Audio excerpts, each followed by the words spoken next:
Ya, selamat datang di channel gua Green Mombat. Kali ini setupnya beda lagi, dan karena gua kemarin ngeliat hasil videonya jelek banget, eh, dan terlanjur diupload juga, jadi ya udah gitu kan. Sekarang gua ngerubah lagi setupnya, walaupun sebenarnya gua agak kurang nyaman ya sebenarnya recording kayak gini, karena biasanya gua recording video itu cuma bisa malam, dan kalau gua recording pakai GoPro, sementara gua bawa mobil kayak gini, ada lampu gitu ya, lampu dari apa? Dari kabin itu agak silau gitu. Gue agak susah buat ngelihat spion kiri. Cuman oke lah gitu. Mari kita coba daripada nggak ini. Gue juga bawa mobil pelan-pelan sih, masih kelihatan sebenarnya dari spion kiri gue masih kelihatan gitu. Cuman agak susah aja gitu nyetel kameranya kayak senter apa enggak dan lain sebagainya. Tapi ya, it is what it is gitu kan. Jadi karena memang laptop gue jelek, ya mau gimana lagi. Oke, pembahasan kali ini mungkin bisa dilihat dari titelnya ya, taruh videonya ini tentang ZX4 RR dan Benelli TNT 600 atau Benelli 600i. Ya, BN 600i. Kalau misalnya ada yang bilang komparasinya nggak imbang, ya sebenarnya dulu gue juga pernah komparasi antara R6N dengan ZX25 RR gitu ya. Kenapa gue bisa komparasikan? Karena harganya. Jadi gue ngeliat dari harganya gitu. Walaupun sebenarnya harganya bahkan masih terbilang jauh gitu ya. Jadi harganya itu jauh banget, dan uh, kalau dulu produknya Kawasaki dengan Kawasaki, ini Benelli dengan Kawasaki ya. Mungkin buat yang nggak mau nonton video lama-lama, recap dari videonya mungkin akan langsung gue sebutin, nanti akan breakdown di apa namanya, akan ada penjelasan lanjutannya. Jadi pertama, uh, kalau misalnya lu seneng sirkuit ya, lu seneng sirkuit dan lu nggak mau motor lu diapa-apain gitu ya, mungkin ZX4 RR ini bisa jadi opsi yang bagus. Memang betul. Tapi dengan harga sekarang 239 juta on the road-nya, dan sementara kalau lu lihat harga bekasnya di 250 sampai 300 juta rupiah, bahkan ada yang sampai 350 juta rupiah ya. Ini udah gue bilang gorengan, gorengan, karena dengan harga bekasnya ini lu dapat range ZX6R bekas ya, itu mulai dari tahun yang sudah mulai baru ya, yang sekitaran tahun 2000, yang sudah 636, sorry, pokoknya yang 636 lah, bukan yang 2011 yang 599 gitu kan. Terus kalau lu mau lihat harga barunya juga, bahkan yang 350 juta itu sebenarnya lu dapat ZX 6 RR on the road harga Kawasaki ya. Jadi lu bisa dapat brand new ZX 6 RR ya, sementara lawannya cuma dapat dua ZX 4 R gitu. Jadi uh, ya udah, gue udah off. Jadi komparasinya ini, sorry ya, gue agak di simpangan, jadi mungkin ada background suaranya. Komparasinya sangat amat tidak tidak masuk akal ya, itu yang pertama. Terus tolonglah Pak, itu dikasih jalan dulu lah.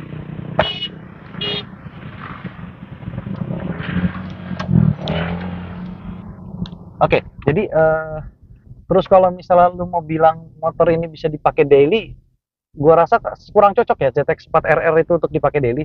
Kasusnya itu sama kayak ZX25 RR ya, yang distribusi tenaganya itu jauh banget ada di RPM yang atas gitu kan.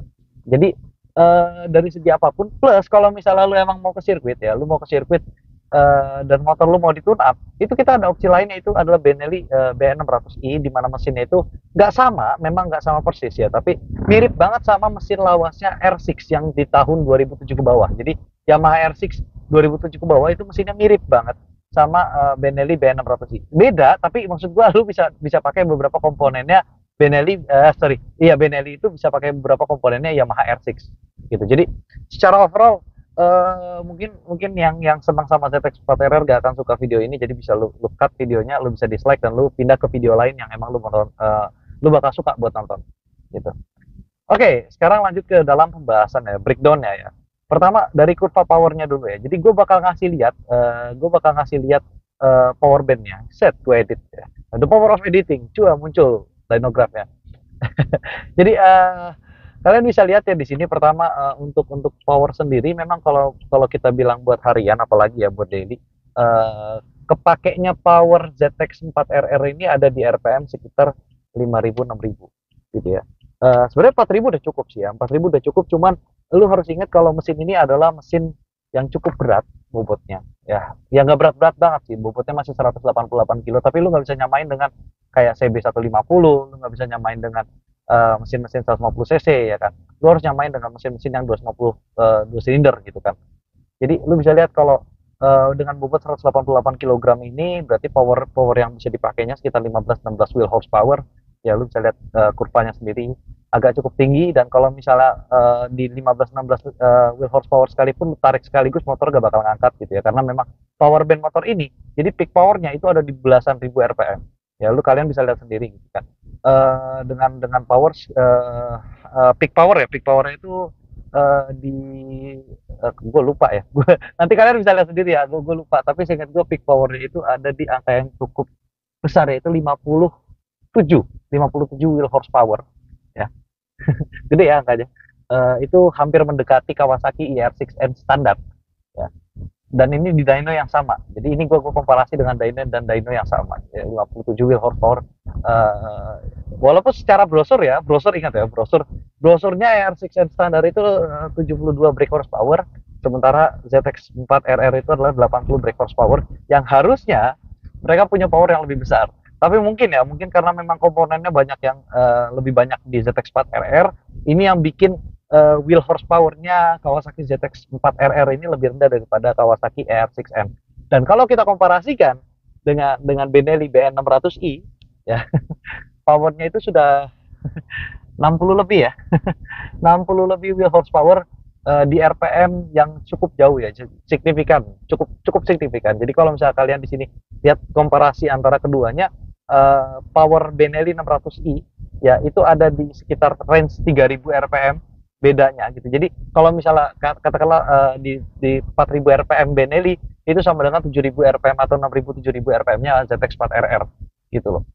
Jadi 2000 3000 lah ya, nggak jauh-jauh banget, tapi cukup jauh gitu kan. Sementara ya itu tadi gue bilang Benelli 600 ini peak power-nya ini ada di rpm yang cukup rendah gitu kan. Ya tinggi, cukup tinggi sebenarnya. Kalau lu bandingin sama R6 ya jauh tinggian Benelli. Cuman maksud gua komparasinya dengan 4 silinder sama 4 silinder 400 dan 600 cc gitu kan. Jadi torsinya juga kelihatan gitu ya. Kalau misalnya mesin 400 cc ini torsinya nggak begitu galak dibandingkan Benelli BN600i gitu. Walaupun sebenarnya gua ngerasa kalau Benelli BN600i pun torsinya nggak galak gitu. Gua sebagai yang udah pernah ngerasain 2 silinder cc jauh lebih di atas itu, ngerasa kayak 600 cc 4 silinder itu nggak galak, bahkan sekelas 6R, R6 dan lain sebagainya, apalagi B600i, apalagi 4R gitu. Jadi begitu. Dan ini dynograph-nya gue dapet dari mana? Jadi kebetulan ada teman gue yang satu komunitas yang kebetulan punya motornya dua-duanya di dyno yang sama gitu kan. Kebetulan dia memang sekalian remap ZX4RR-nya gitu. Jadi agak sedikit mengecewakan sebenarnya ngeliat ZX4RR itu, bukan mengecewakan ya, tapi karena harganya ketinggian, jadi gue ekspektasi lebih gitu kan. Jadi ternyata tidak spesial gitu dari segi spesifikasi mesin gitu. Oke, itu baru spesifikasi mesin standarnya. Oke, dan lanjut ke bagaimana sih feel riding. Ya udah jelas ya, kalau feel riding kalau emang lu mau buat harian, B600 itu lebih santai, lebih nyaman ya. TNT 600 itu lebih nyaman, lebih santai dibandingkan ZX4RR yang secara konstruksi dia nggak beda jauh dengan ZX25RR, dengan rangka juga sama ya, teralis, tapi bentuknya kayak twin tube gitu ya, kayak twin spar, tapi itu teralis gitu. Jadi enteng, motornya enteng, cuman jarak antara apa namanya titik apa namanya apa sih itu segitiga lah. Titik segitiganya itu sama sama join di apa namanya armnya dia nggak begitu jauh ya, apalagi kan modelnya juga punya armnya juga udah cukup pendek gitu ya. Jadi memang sudah mendukung ya untuk ke sirkuit. Sementara BN600i dia lebih ke touring ya, naked sport touring ya, nggak touring banget sih, tapi memang masih oke lah gitu ya. Terus kalau misalnya ditanya untuk performa buat di sirkuitnya bagaimana gitu, tanpa melihat dari mesin ya, kita cuma melihat dari rangka, dari segala macam. Memang ZX4RR akan lebih agresif, bahkan gue di sini mengakui ya kalau ZX4RR kemungkinan punya catatan waktu yang lebih baik daripada Benelli 600i dalam kondisi sama-sama standar. Makanya gue bilang, kalau lu memang rutin ke sirkuit, oke, nggak masalah lu rutin ke sirkuit dan lu gak ada niat gitu, gak ada niat buat tune up mesinnya gitu. Jadi ini ada sedikit perbedaan nih antara review gue waktu gue bicarain ZX25RR dan ZX4RR gitu. Jadi pas gue bilang ZX25RR itu lu gak masalah kalau misalnya lu memang mau tune up mesinnya karena memang punya potensi paling besar di kelasnya 250 cc atau di range harga sekitar 120 juta atau 110 jutaan gitu ya. Sementara kalau ZX4RR ini enggak, karena harganya ketinggian gitu. Karena harganya ketinggian, ya itu tadi gitu. Nah, ini kita kita bicara soal potensi mesin sekarang ya. Nah, potensi mesinnya sendiri ya untuk Benelli B600i itu ada di sekitar 128 brake horsepower atau sekitar 115 wheel horsepower ya. Dengan volumetric efisiensi hanya 95%. Kalau lu ngitung 110% gitu ya, yang udah artinya tune up-nya udah ekstrim ya, mungkin udah kelas apa namanya serius, itu udah beda kelas ya. Maksudnya itu udah beda beda cerita gitu. Tapi ini gue masih buat tune up daily ya, tune up yang nggak terlalu ekstrim, masih masih belum, mesinnya belum on kill, lu nggak perlu piston dengan piston speed yang kuat sampai 24 meter per second segala macam, enggak kan. Ini masih lu cuma butuh hypercast, piston dan lain sebagainya itu udah di 115 wheel horsepower atau 128 brake horsepower, 128, sekian brake horsepower. Sementara bagaimana dengan ZX4RR? ZX4RR ini jauh banget ya. Maksud gua potensial mesinnya itu cuma sekitar 80-an, 86 brake 80-an. Sorry. 90 berapa? Nanti kalian lihat sendiri apa 100 gitu, gue lupa. Tapi angkanya nggak begitu besar gitu ya. Angkanya nggak begitu besar. Nanti ada datanya gitu ya. Cukup cukup jauh jaraknya. Kalau nggak salah cuma 100 berapa ya? 111 brake horsepower deh, apa 112 brake horsepower. Nanti gue kasih datanya, kalian bisa ngeliat sendiri ya di itu. Uh, dengan artinya wheel horsepower itu sekitar 90 atau 80-an wheel horsepower gitu. Jadi angkanya pun jauh, dan itu pun RPM-nya jauh banget. Jadi ZX4RR itu harus mencapai peak power di RPM 15.600, yang artinya piston speed-nya sekitar 22 meter per second. Ya kan? Sama sih, Benelli juga gue taruh di kecepatan piston speed 22 meter per second. Jadi nggak terlalu ekstrim, nggak jauh dari angka 21 meter per second. Gitu. Nah, untuk braking segala macam tadi gue udah bilang ya, untuk catatan waktunya ZX4RR kemungkinan memang lebih baik daripada Benelli 600i. Cuman kalau kita balik lagi, kita bicara tune up, apalagi spare part yang tersedia ya untuk Benelli 600i ini udah banyak gitu, karena kita bisa beberapa pakai punya R6, Yamaha R6. Sementara ZX4RR ini gue nggak tahu bahkan Seiko udah ada apa belum gitu ya. Mungkin udah ada ya, tapi gue nggak tahu juga gitu kan. Kayak piston, tapi nggak mungkin juga sih kita bore up piston 4 silinder. Bukan nggak mungkin ya, mungkin susah bisa tapi susah ya. uh, Terus kayak misalnya contoh kayak ZX4RR gini kan, kayak spare part aftermarket ya, kayak shock breaker dan lain sebagainya, kita nggak tahu gitu apakah sudah ready apa belum gitu kan, kita kita nggak ada yang tahu gitu. Mungkin sudah ready di luar ya gitu. Bahkan gue juga sebenarnya nggak tahu kalau ZX4RR ini sebenarnya muncul di Indonesia gitu, karena gue tahunya itu kemarin dari videonya Yeminuk. Dia itu bikin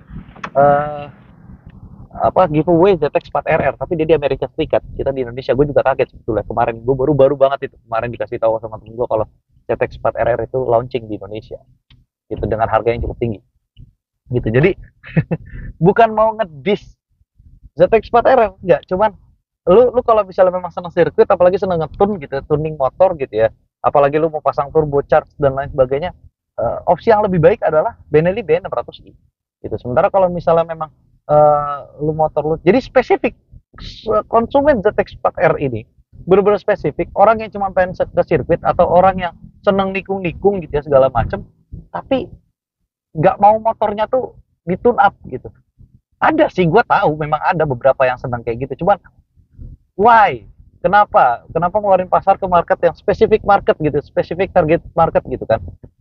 Dengan harganya juga cukup tinggi. Bahkan di luar negeri pun harganya juga tinggi banget gitu. Jadi di Amerika Serikat ZX4RR ini di branding lawannya bukan BN600i. Jadi for your information, BN600i TNT 600 di Amerika Serikat itu harganya sekitar 6.000 US dollar. Ya, lu tinggal kalkulasiin sendiri lah 6.000 US dollar itu berapa sekarang. Itu kalau nggak salah dolar di 15.034 rupiah apa 15.000 berapa gitu, gue lupa. Bisa cek kursusnya sendiri ya gitu kan. Jadi angkanya itu sekitar harganya berapa, 15 kali 6 90 jutaan, 100 jutaan harga BN600i di Amerika Serikat ya. Kalau di Indonesia hampir 200 harganya, karena kita ada PPNBM ya kan. Kalaupun itu paling lebih dari 200 dikit, kayak 210 220 lah harga brand new gitu ya. Sementara kalau misalnya ZX4RR ya, harganya adalah 12.000 US dollar.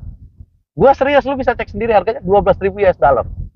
Jadi harga di luar pun, harga ZX4RR di luar pun itu udah di angka 180 sampai 190 juta gitu. Artinya gue nggak tahu gimana caranya Kawasaki menekan harganya itu cuma selisih 60 juta antara Indonesia sama Amerika Serikat, sama-sama kena PPNBM. Mungkin karena PPNBM-nya rendah, mungkin karena PPNBM-nya hanya di angka 20%, gue juga nggak tahu ya, karena memang motornya itu kan cc 400 ya. Jadi ada selisih antara mesin 250-500 dan mesin 500 cc ke atas gitu kan. Karena R6N sendiri harganya jauh banget antara di Indonesia dan di Amerika Serikat gitu. Paling itu ya, jadi kesimpulannya ya diulang lagi itu gitu. Kalau kalau gue pribadi, apalagi gue masih suka bawa motor buat daily walaupun nggak bisa, nggak bisanya juga, maksud gue bakal tetap pilih B600i gitu. Atau kalau misalnya memang ya karena memang gue senang tune up gitu, gue nggak senang motor gue cuman di bawah 100 wheel horsepower tuh agak kayak gimana gitu kan, kok lemot banget gitu kan. Nah itu gitu kan. Sementara kalau misalnya lu tanya untuk biaya perawatan dan lain sebagainya, ZX4RR ini kemungkinan besar lebih mahal daripada Benelli 600i, walaupun gue nggak tahu realitanya gimana karena 4RR ini baru banget launching.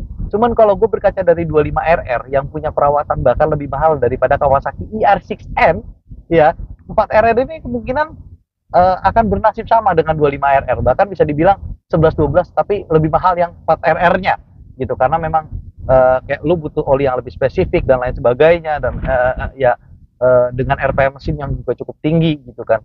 Dengan RPM mesin yang cukup tinggi, kayak lu dari standar pabrik gitu ya, punya punya limit RPM 16.000 RPM. What? 16,000 RPM or 1600, aku terserah lu pakai pakai kaidah yang mana gitu ya.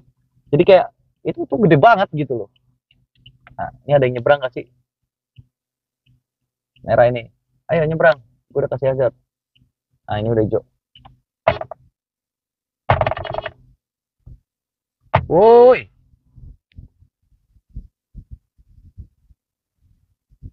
malah jalan-jalan dong. Jalan santuy. Ya udah. Jadi